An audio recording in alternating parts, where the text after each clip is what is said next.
আরে, আপনারা সবাই এসে গেছেন। সবাইকে স্বাগত আমাদের চ্যানেলে।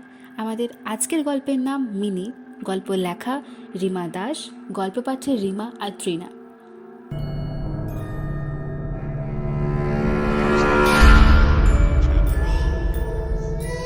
আপনারা কেউ তিথিকে দেখেছেন? তিথি আমার অফিসের কলিগ। দেখেননি? আমিও দেখিনি জানেন। আজ 3 দিন হলো তিথি অফিসে যাচ্ছে না, ফোন করলে ফোন ধরছে না, একটানা ফোন বেজেই যাচ্ছে। তাই উপায় না দেখে আজকে ফ্ল্যাটে চলে এলাম। এসে দেখে ফ্ল্যাট খোলা, কিন্তু ও নেই। কোথায় গেল বলুন তো মেয়েটা? ফ্ল্যাট থেকে হাওয়া হয়ে গেল নাকি তিথি?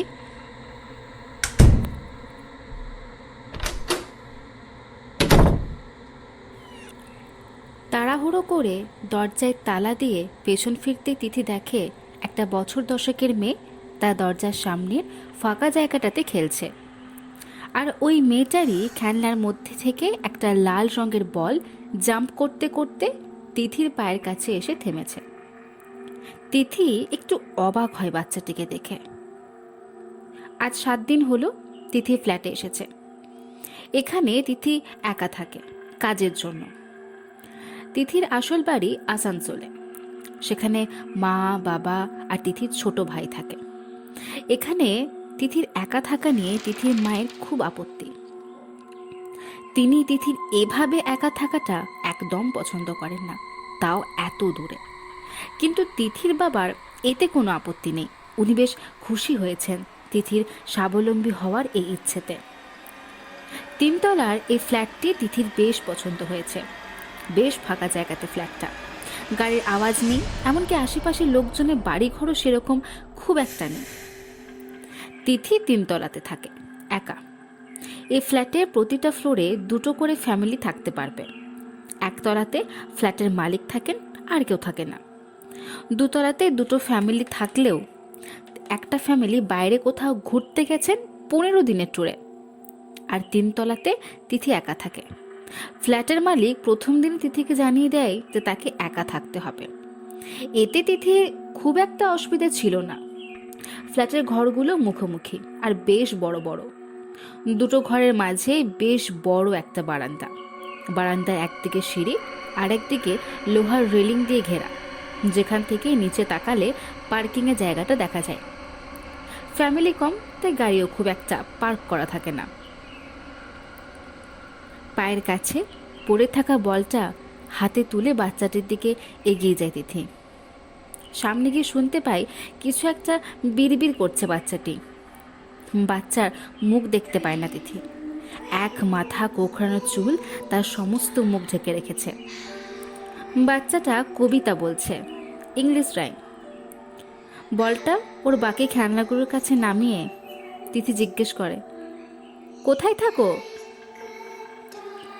বাচ্চা মেয়েটি মুখে কিছু না বলে ডান হাতে তর্জনীটা তুলে সামনের ঘরটার দিকে দেখায়। তিথি ওকে আরও কিছু জিজ্ঞেস করতো, কিন্তু হাত ঘড়িটার দিকে চোখ পড়তে সেখান থেকে উঠে সোজা নিচে নেমে যায় অফিসের জন্য। অফিসে আজ দেরি হয়ে যাচ্ছে তার।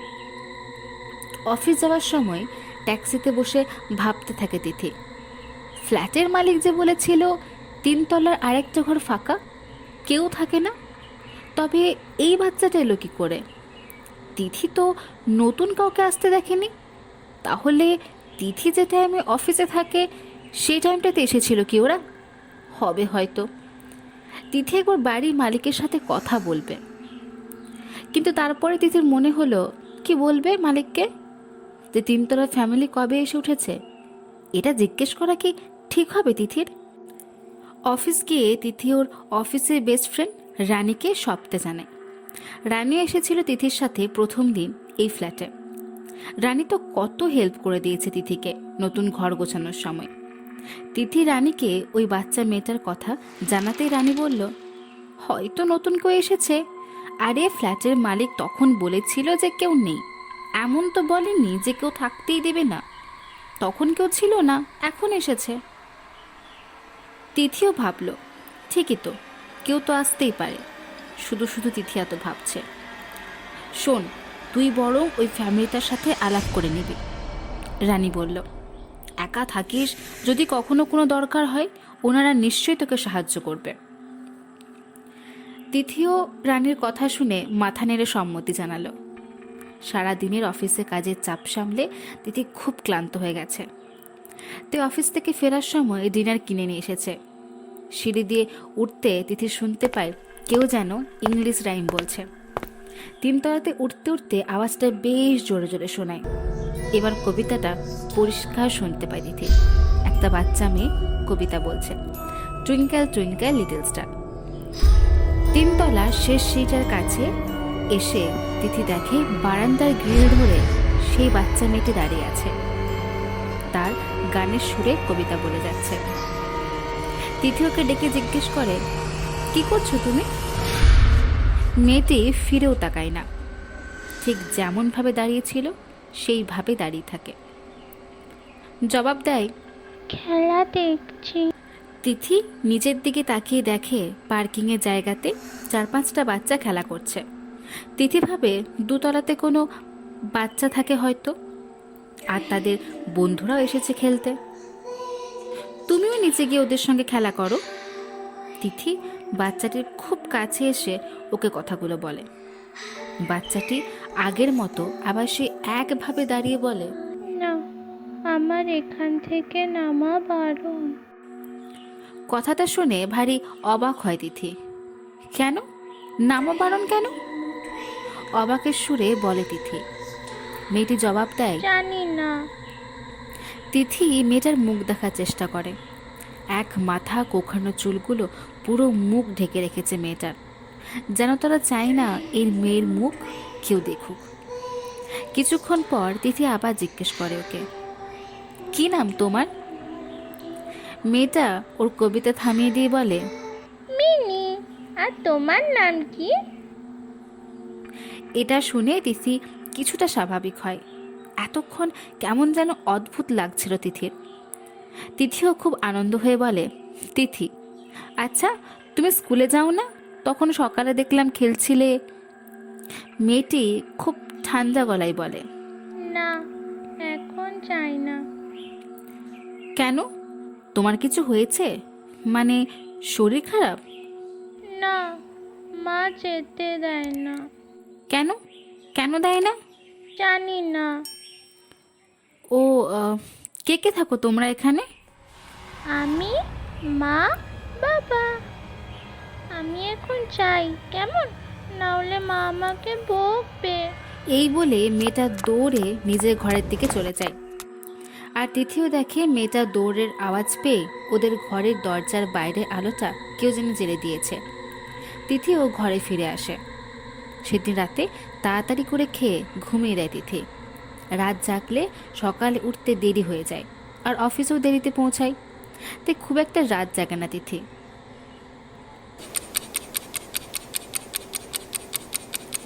হঠাৎ মাঝরাতে কোনো কিছুর চিৎকার শুনে ঘুম ভেঙে যায় তিথির। সামনের টেবিল থেকে ফোনটা নিয়ে দেখে রাত 1টা বাজছে তখন। আবার চিৎকার কানে আসে তিথির, কান্নার আওয়াজ। খুব ভালো করে শুনে তিথি, মিনিদের ঘর থেকে আওয়াজ আসছে।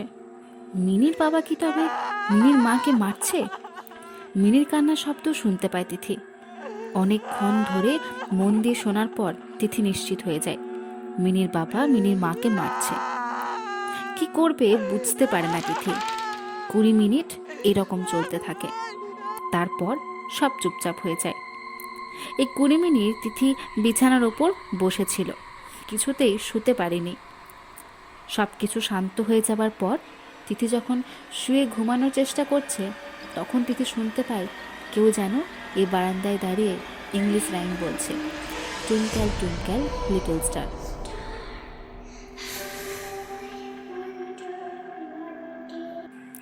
আবার ঘুম ভেঙে যায় তিথির। বিছানায় উঠে বসে পড়ে তিথি। বড় অদ্ভুত সুরে কবিতাটা পড়ে মিনি। তিথি খুব মন দিয়ে শোনে কবিতাটা।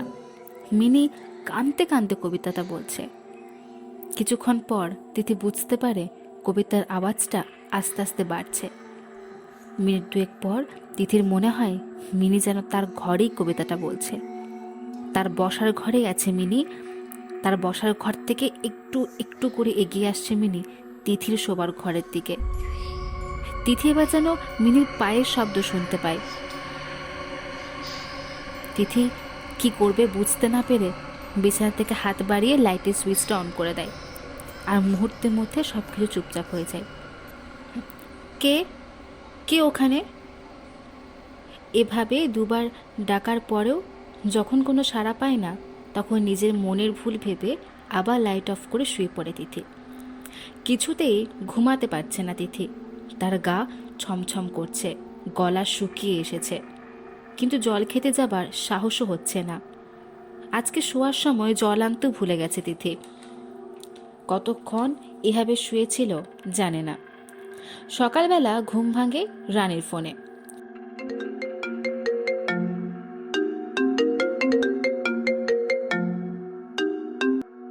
তিথির ঘুম থেকে উঠতে দেরি হয়, রানী জানে। তাই তিথিকে মাঝে মধ্যে ঘুম থেকে তুলে দেয় রানী। তিথিও রানীর সাথে কথা বলে ফোন রেখে চটপট রেডি হয়ে যায় অফিসের জন্য। কালকে রাতের ঘটনা একদম মাথা থেকে বেরিয়ে গেছে তিথির। তাড়াতাড়ি করে রেডি হয়ে অফিস যাবার জন্য বাড়ি থেকে বেরিয়ে যখন দরজায় তালা দিচ্ছে, তখন ফোনের রিংটোনের আওয়াজ পেয়ে তিথি বুঝতে পারে যে সে ফোনটা নিতে ভুলে গেছে। আবার দরজা খুলে ফোনটা নিয়ে দরজার কাছে এসে তিথি চমকে যায়। একটা বাচ্চা মেয়ে দাঁড়িয়ে আছে। ভারী মিষ্টি দেখতে বাচ্চা মেয়েটি। গোল গোল অস্থির চোখগুলো কি যেন খুঁজে বেড়াচ্ছে। একমাথা কোঁকড়ানো চুলগুলো খুব যত্ন করে কেউ যেন বেঁধে দিয়েছে। কে তুমি? তিথি জিজ্ঞেস করে। আমি মিনি, আমাকে ভুলে গেলে? এই প্রথম তিথি মিনির মুখ দেখল। সাদা রঙের ফ্রক পরে বেশ মিষ্টি লাগছে মিনিকে। হঠাৎ মিনিকে দেখে তিথির কালকের রাতের কথা মনে পড়ে যায়। নিজেকে খুব সামনে নিয়ে তিথি বলে, ও বা, ভারী সুন্দর দেখতে লাগছিল তোমাকে। তোমাকে কি করে চিনব বলো? তুমি তো এই কোঁকড়ানো চুল দিয়ে নিজের মুখটা সব সময় ঢেকে রাখো। মুখটা তো দেখতেই পাই না। কি করব বলো, মা তো আর আমাকে রোজ রোজ এত সুন্দর করে সাজিয়ে দেয় না। আচ্ছা, তা আজকে কেন সাজিয়ে দিয়েছে মা? আজ তো আমার জন্মদিন, তাই। ও মা, তাই? আজ তোমার জন্মদিন? Happy birthday mini. তিথির মুখ থেকে বার্থডে উইশ পেয়ে ভারী খুশি হয় মিনি। থ্যাংক ইউ বলে বেশ মিষ্টি করে হাসে মিনি। আমি ফেরার সময় তোমার জন্য গিফট নিয়ে আসব। এখন আমি যাই, না হলে আমার দেরি হয়ে যাবে। মিনি তিথির কথা শুনে সম্মতিতে মাথা নাড়ে। সিঁড়ি দিয়ে নামতে গিয়ে কালকে রাতের ঘটনা মনে পড়ে যায় তিথির। তিথি ভাবে মিনিকে একবার জিজ্ঞেস করি কাল রাতে কি হয়েছিল ওদের বাড়িতে। তিথি পিছন ফিরতে দেখলো মিনি নেই। তিথি পুরো বারান্দা ভালো করে দেখলো, কোথাও মিনিকে দেখতে পেল না। গেল কোথায় মেয়েটা? এই তো এখানেই ছিল, এত তাড়াতাড়ি কোথায় গেল? এসব ভাবতে ভাবতে পিছন ফিরতেই তিথি চমকে গেল। মিনি দাঁড়িয়ে আছে, কিন্তু মিনিকে আর মিষ্টি দেখতে লাগছে না।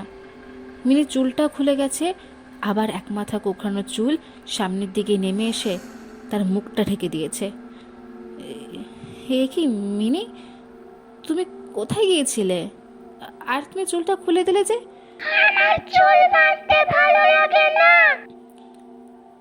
মিনির গলার আওয়াজটা অদ্ভুত রকম পাল্টে গেছে। শুনলে যেন শরীরটা ঠান্ডা হয়ে যায়। তুমি কি আমায় ডাকছিলে? বলে মিনি। মিনির এই কথাতে তিথি চমকে যায়। কই না তো, বলেই তিথি সিঁড়ি দিয়ে নেমে যায়। অফিস গিয়ে তিথি কালকে রাতের ঘটনাটা রানীকে সবটা জানায়। রানী শুনে রেগে গিয়ে বলে, কি, ওর বাবা ওর মাকে মারছিল এটা জানতে পেরেও তুই নিজের ঘরে ছিলি? তুই একবারও দরজা খুলে বাইরে বের হোসনি? এটা ঠিক করিসনি তিথি। কি করতাম আমি? তুই বাইরে বেরিয়ে ব্যাপারটা দেখতে পারতিস। ওর বাবা যদি সত্যি ওর মাকে মেরে থাকে তাহলে তুই প্রতিবাদ করতে পারতিস।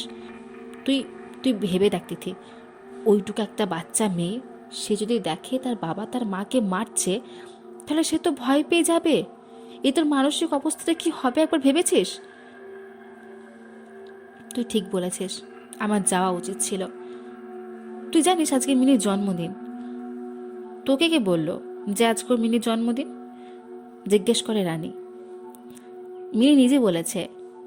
কথাটা বলে তিথি রানীকে আজকের সকালের ঘটনাটা জানায়। আরে ও খুব ভয় পেয়ে থাকে, তুই বুঝতে পারছিস না।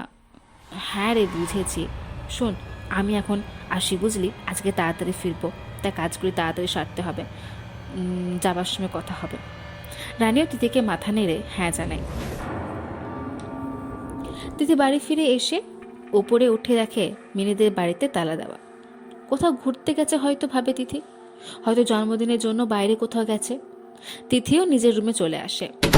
তিথি খাবার খাওয়ার জন্য রান্নাঘরে ঢুকতেই চিৎকার চেঁচামেচির আওয়াজ পায়। না কোনো ঝগড়ার আওয়াজ না, কোথাও যেন সেলিব্রেশন চলছে, বার্থডে পার্টি। বেশ কিছুক্ষণ মন দিয়ে শোনার পর তিথি বুঝতে পারে মিনির বার্থডে পার্টি চলছে। অফিস থেকে ফেরার সময় তিথি মিনির জন্য চকলেট নিয়ে এসেছিল। ওদের দেখতে না পেয়ে তিথি ঠিক করে কাল সকালে দেবে। তিথি শুয়ে পড়া কিছুক্ষণ পর মিনিদের বাড়ি থেকে আওয়াজ আসা বন্ধ হয়ে যায়। হঠাৎ চিৎকারে ঘুম ভেঙে যায় তিথির। ফোনটা টেবিল থেকে নিয়ে দেখে রাত 1টা বাজছে।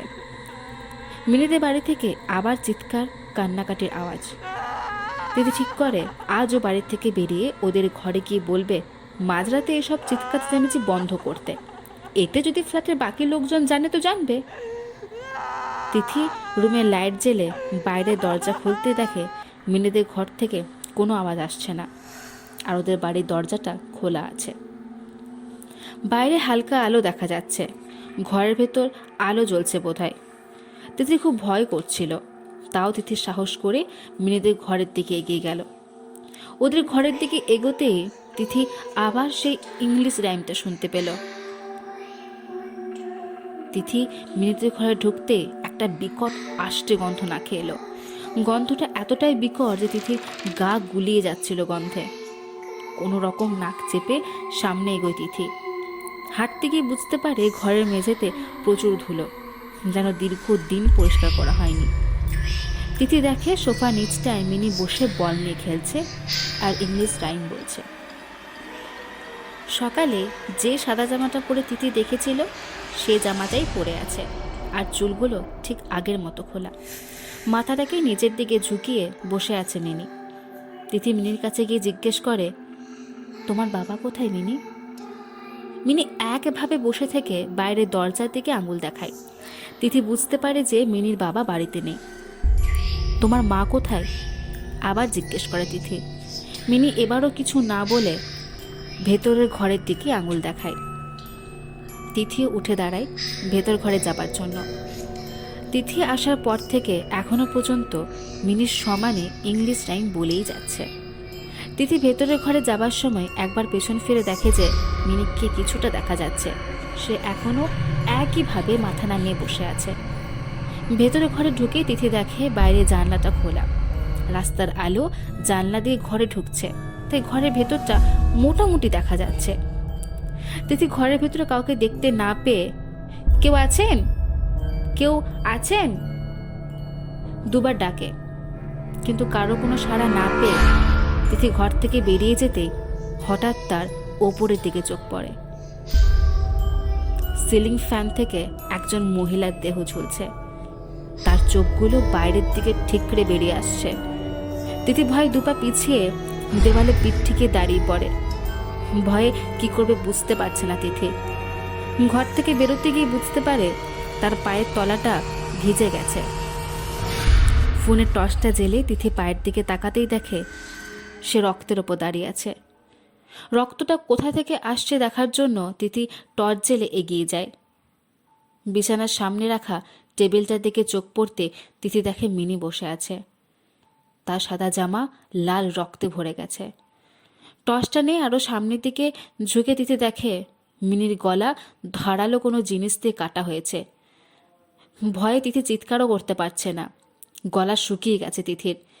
রুম থেকে দৌড়ে বেরিয়ে এসে সামনে ঘরটা এসে তিথি দেখে মিনি আগের মতো একভাবে বসে বসে ইংলিশ রাইম বলে যাচ্ছে। ভয়ে তিথি কি করবে বুঝতে পারে না। সে দরজা দিয়ে দৌড়ে বেরিয়ে যেতে চায়। সে দৌড়ে বেরোবার আগে দরজা খুব জোরে আওয়াজ করে বন্ধ হয়ে যায়।